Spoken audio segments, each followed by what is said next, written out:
What is up, guys? Cap over here, and welcome to our 11th week in the R.E.D League, as we're still unbeaten and we're still looking pretty good. So we have a really good chance to potentially clinch number 1, or if not, we'd be pretty close to clinching number 1 in the R.E.D League and potentially get a bye in the weekend. So this is a big match because Bill is a really good battler.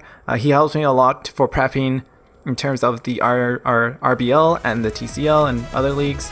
So I'm really looking forward to this match. But before we get into this, be sure to sub and like, and check out Bill's channel. It'll be in the description down below. And sub to his channel, check out his side, as we're just sort of gonna jump into this. This is a relatively long battle, that's why I'm just doing it on replay. So a lot of this was a bit stally, but a couple parts are pretty good. They're pretty interesting. As we're just gonna play over here, I figure I'd lead off with Jackie Hands, as I have fake out on it, so I can get some decent information. As I see it's steadfast, and I'm not too scared of this thing. I'm not going for knockoff, no way, Jose. I'm just gonna go for fake out, get some information. And this actually doesn't do a lot, so just judging from that damage, I can tell it's a calm mindset, so I'm going to switch out, and there's no way I'm going to stay in against this Mon. And I'm also sort of predicting that this is a Colbur berry. I do believe I said in the live commentary, I was like, oh man, this thing must be a Colbur berry because I see no item on it. And when I don't see an item on a psychic Pokemon like Cresselia, then most likely it's going to be Colbur berry. Just so it can take up those dark attacks, and I do have a decent amount of dark attackers on my team. So I figured, hey, let's set up a sub. He doesn't have anything that can really touch me, but surprise, surprise, he has hidden power ground. So I'm like, all right, that's a good indication that that's hidden power ground, because that is super effective. That is something that I do not appreciate. So I'm going to switch out, predicting the hidden power ground, and I'm going to go into La Capitine over here to just sort of block that. And then this thing is a big threat because I know it has a Colbur berry, so I'm going to have to trick this thing and make it stuck with one attack, because this thing has pathetic attack, and if I can just stop that up, that would be awesome. As he goes for Psy Shock, and I'm like, alright, this is a free switch into Drapion. Drapion can recover a bit of HP. I can get one potential acupuncture or acupressure up, and potentially I could really sway the battle in my favor if I get either, you know, evasion or defense or anything like that. Then I'm in a good situation, or even speed. That'd be awesome. I can also get up a sub, and I see Norco comes in, and this is sort of a weird coincidence over here, because I have a Milk Tank in another league, and I was facing off against a Drapion in the other league, and I had Earthquake too, as I knew how much damage this is exactly going to be doing. If I'm predicting, if it's a defensive Milk Tank, this should only be doing around 30% I think. So I'm like, I'm not going to stay in here. I've got checks to this thing. There's no point of me losing Drapion like this. So I'm going to go into Sir Hamlock over here, because Sir Hamlock bodies this thing relatively well. This tells me it's not scrappy, so I'm perfectly comfortable in staying in this. Jellin is a really good check to the Milk Tank at this point, so I predict him to switch out into something that doesn't appreciate Ice Beam. And I unfortunately get the freeze hacks, and this is pretty huge because this would have allowed him to switch out freely Volt Switch, and this loses him a lot of momentum, just because Thundurus, just by looking on his team, is one of the biggest threats on his team, if not the biggest. So I'm just gonna stay in here with Jellin. Jellin totally walls this thing. I see that he's Sword Stance, so I'm like, well, that's not bad. It's not really that bad at all, because Jellin's typing allows me to eat up these Iron Heads. I'm a defensive Jellin too, so I should be eating this up right for dinner, for breakfast. You know, get some scraps, take it for lunch, just eat it up, pretty much. So he's gonna set up his Stealth Rocks, and I'm like, well, this is a good situation to just be in. I'm just gonna recover and sort of just let this thing stall itself out, thanks to Burn.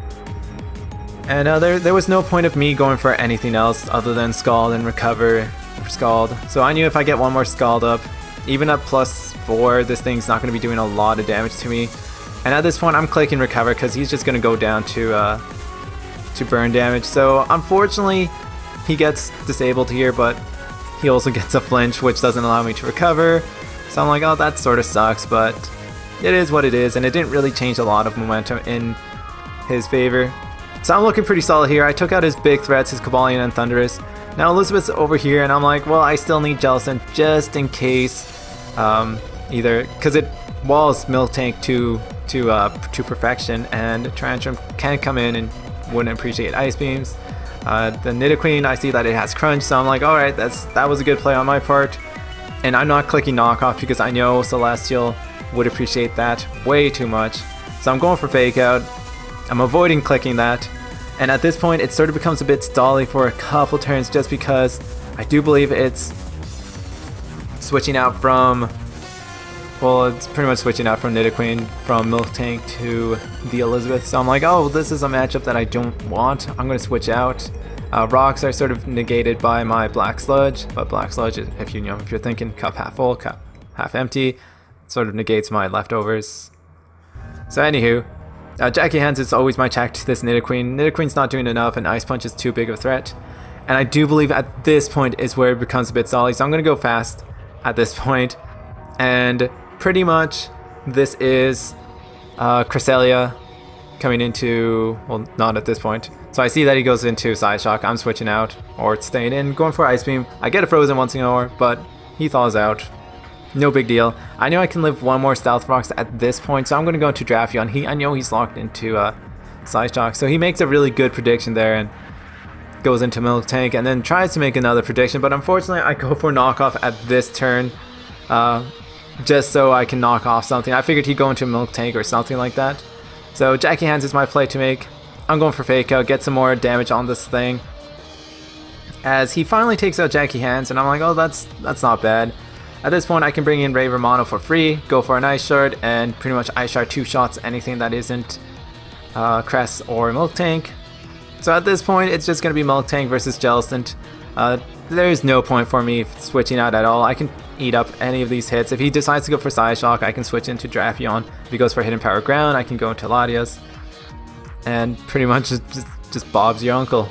I know with him only being tricked into one move, it really hinders this Mon, and I'm pretty much in the driver's seat at this point just because he can't really do much. If I predict him, because I think the Nidoqueen is low enough where Ice Beam or Scald will take him out.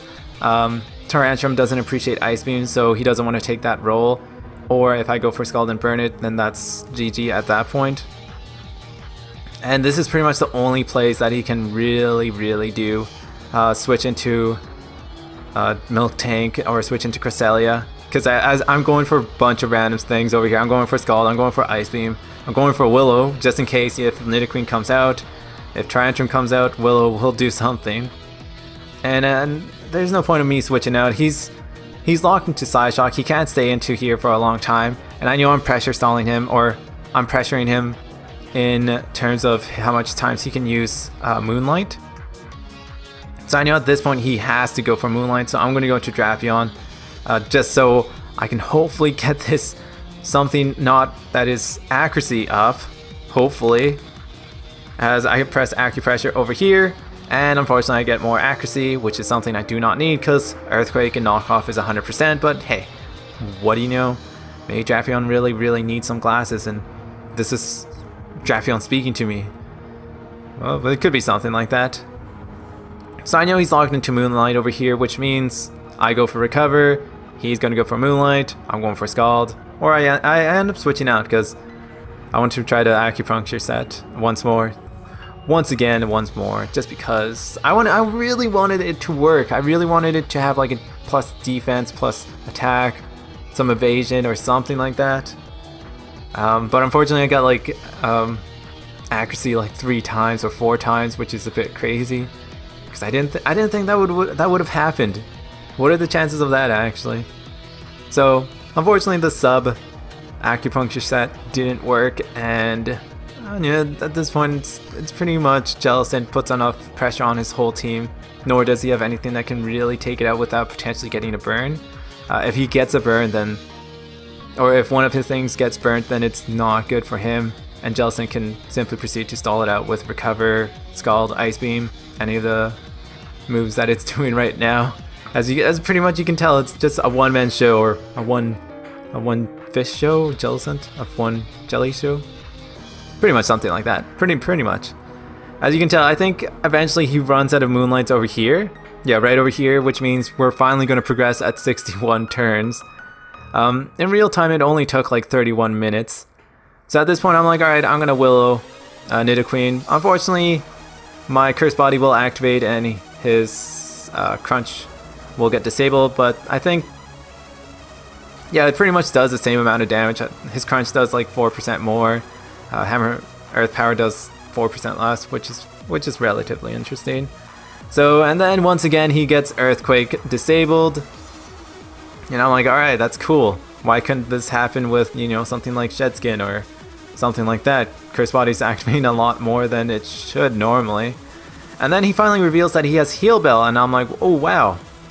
For the longest time, I didn't think he had Heal Bell. I thought he had something else, some other coverage move, like Iron Head or something like that. So at this point, I knew he's going to go for Milk Drink. It's his only play to make. Body Slam, no way. He had to really go all out for that. So I wanted to progress this game. I knew he was going for Body Slam, but if I landed my Draco, I would have done a lot. Plus, the burn takes it down, so another tick for the Jellicent.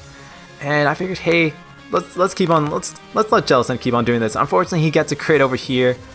And at this point, Jellicent can't finish up the game, which sucks a bit, but Jellicent got 5 KOs in this game. Jellicent was just on a tear. It was pretty crazy. It was pretty crazy. At this point, I knew I've got the game in the bag. I've got Ice Shard on my Mamoswine, and Drapion just looks cute, pretty much.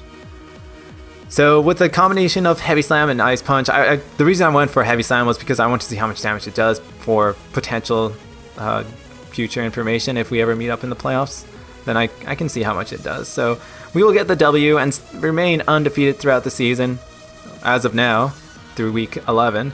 And yeah, that's pretty awesome. So really good game to you, Bill.